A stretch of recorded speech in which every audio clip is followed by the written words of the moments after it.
Мы сегодня с вами поговорим о элите и прежде всего о самой главной элите, о президенте. Президент Украины заявил в Японии о том, что не виноватая я. Офшоры открывал, оказывается, Ротшильд. Ротшильды виноваты. Вообще Ротшильды виноваты везде. Они создавали по всему миру слепые трасты, еще что-то. Запутывают наших чиновников. От этого страдает президент, страдает вся страна.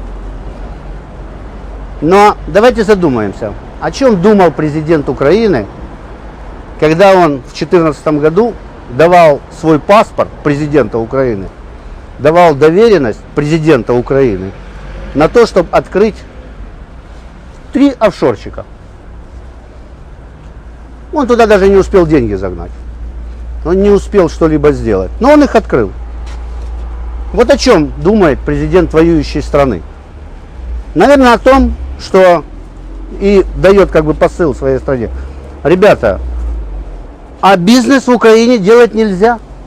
И Ротшильды ко мне обратились, чтобы мы где-нибудь в офшоре зарегистрировали свои компании. И тогда они будут ими заниматься. Значит, и Ротшильды знают, что в Украине нельзя вести бизнес. И президент знает, что нельзя в Украине вести бизнес. И мы зададимся следующим вопросом. А является ли вообще Порошенко, которого выбрали как бизнесмена, как богатого человека, в надежде, что он патриот, остановит войну, является ли он вообще бизнесменом? С 1998 года, а это 18 лет назад,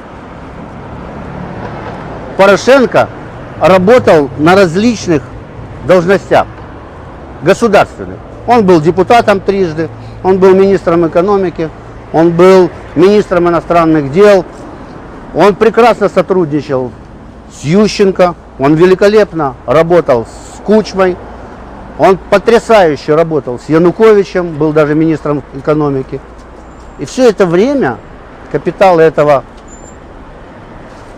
бизнесмена росли. Так вот, он не бизнесмен, он бизнес-пылесос. Государственный, на государевой службе бизнес-пылесос. То есть казнократ.